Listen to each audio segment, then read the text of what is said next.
Coach, do you have any update on Michaela or Ariel? Ariel left at halftime, and then it looked like Michaela was out for the rest of the game. Yeah, I think Michaela's fine. No concussion or anything. Uh, Ariel is still being analyzed. Yeah.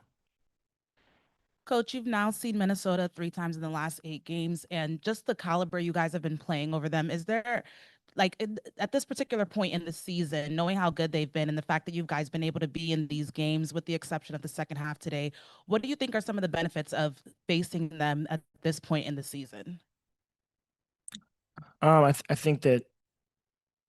I think that at this point we're getting everybody's best shot, and we want everybody to get our best shot, no matter who we're playing. I think that um, every game has been a test for us thus far, no matter on what side we've come out of it on. So I don't know that there's anything specific to take from playing Minnesota specifically. They're obviously a championship caliber team. They're number one in the league in a lot of different categories. So, but I think that what we've seen, whether it's Minnesota or any other team, we've seen a ton of pressure, and I think that that was the biggest adjustment that they made against us tonight. Is I think they probably felt like that we played a little bit harder and more physical with them the other night, and to me, it was clear that that was what their intent was coming into tonight. And so we didn't handle the pressure great today. Another 19 turnovers, which we can't have if we want to give ourselves opportunities to score. I thought the first half we managed it pretty well, as with the exception of the last maybe 2 minutes in that second quarter.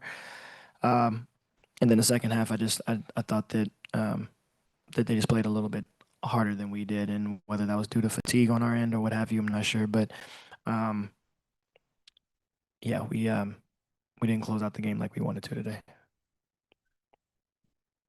Hey, Coach Marsh. In addition to the pressure, I think I noticed they were switching significantly more than they did in the previous matchups with them. I was curious, just from your perspective, offensively, what maybe were you expecting to see more from your team to kind of counter the switches and put them in a disadvantage? Yeah, I think that I think their switching just made it difficult for us to get the ball inside a little bit and forced us to play on the perimeter a little bit more in a way that we weren't able to get the same looks on paint penetration as we were able to before. Um, I just think they made it really tough for us in terms of being disruptive, and that's what they did with their switching. The ball on our end didn't move as quickly as we wanted to take advantage of those opportunities.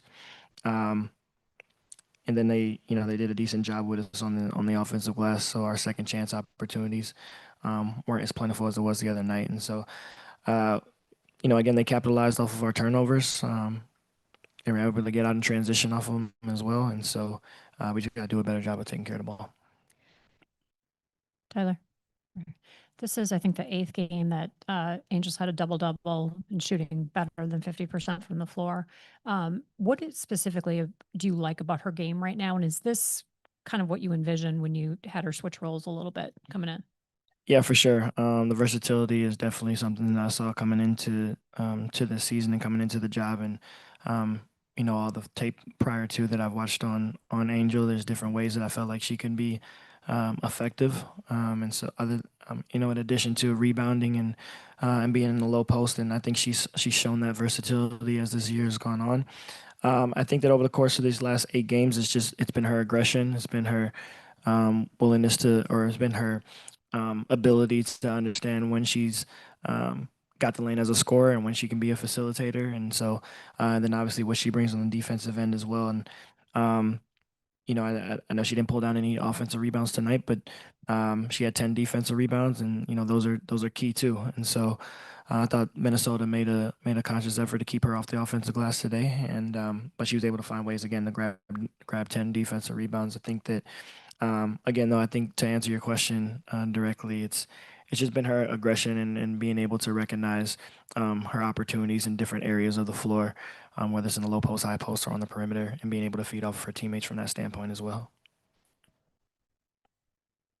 Coach, first quarter, you guys went four from 8 from the 3. After that, at the end of the game, you went 7 for 15. So I'm wondering, was that the plan going into the game, to shoot more threes? And then why do you think that production lessened as time went on? No, I wouldn't necessarily say it was part of the game plan. I think we still want to play inside out for the most part and take advantage of those opportunities when we've drawn defenses, multiple defenders, and been able to exploit the help with our shooters. But I thought a big part of it was we just weren't the ball just wasn't moving as quickly as we liked to. They made us stagnant a little bit today, which kind of inhibited our ability to play with the pace and the space that we talked about pregame and game plan. And it was the area that I spoke about having being pleased with from the last time we played them. And so when the ball's not moving, when our bodies aren't moving, it's hard to generate open shots. So. Christian Winsider. Angel mentioned earlier that perimeter defense was an issue. That was something that was an issue early on in the season, and now we saw that in this game. And you mentioned fatigue. Do you think fatigue played a part in the perimeter defense being an issue? And if so, what is kind of the plan to manage with Courtney Vandersloot is out, Ariel may be out, may not be? How do you manage the fatigue and some players playing so many minutes? Yeah, I think that that's on me to try to balance out the minutes and the rotations from that standpoint to keep players fresh and everything. But yeah, I think that I think our defense it goes hand in hand. I think that across the board we got to be able to cover for each other when there's times throughout the game where we're in scramble mode, and that's kind of possessions that you see when you go against a team like Minnesota that keeps the floor space with all 5 players. You're in scramble mode a lot when someone gets beat, and you got to know where your help is coming from and how to recover out of that. Fee puts a lot of pressure on you because she can exploit you on rolls to the rim, or she can pick and pop and play off the catch and things of that nature. And so, we just got to be we got to be better in those areas. I thought we were really good in those areas in the last time that we played against them, and fell short today. But it's all opportunities to correct moving forward. So, Coach, we saw more minutes with Will operating as the hub for the offense. Just wanted to get your thoughts there on what you kind of like from those minutes from her. Yeah, I mean, he's been pretty consistent in terms of the effort that she gives us and the ability to keep our offense moving at times. She's a willing passer, just like the rest of our post players, and she always gives maximum effort on both ends of the floor. She's an anchor defensively when she's out there, and so I thought she played decent tonight. She was aggressive in the opportunities that she was able to have, but she's kind of been someone that we've been able to lean on, whether it's been in the starting role while Camilla's been out or coming off the bench. So. Yeah, Coach, you alluded to the kind of the change in momentum there at the end of the second quarter, last minute. They get a 7-0 run. Was there an address of maybe the message moving into the second half, or maybe just a lapse of focus just in that moment in general? Yeah, we got to be able to capitalize when we got the lead to 10 points during that time, and then they cut it to 2 going into the half, and it's just against a team that like Minnesota, you just can't have those laps in that short of a time. And so we talk all the time about not compounding mistakes, and whether it was shot selection, whether it was turnovers, or whether it was on the defensive end, we got to have the ability to be resilient in the moment and not let one turn into 2. And so, and again, I think that's been an area that when you look at our first few games earlier in the season to maybe our last 6 or 7, it's been an area that we've really cleaned up.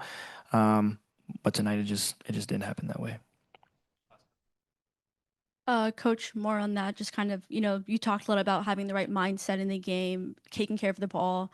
That wasn't very apparent today. So when you go back to locker room, when you're talking to your players, what do you tell them? Do you think this is just, a lapse in a game? Because it has been getting better. I'm just wondering what your approach is to the players. Yeah, I think that I think it's very clear. I think our players understand it too. It's the proof has been there. When we take care of the ball, we can be pretty formidable offensively. When we don't, it puts a hamper not just on you offensively, but defensively now. And so we just got to value. We talk about valuing possessions all the time, and that it's not just on the offensive end, it's on the defensive end as well. But specific to turnovers, we got to take care of it, and our shot selection is just as important as not turning the ball over. So, cool. Thanks.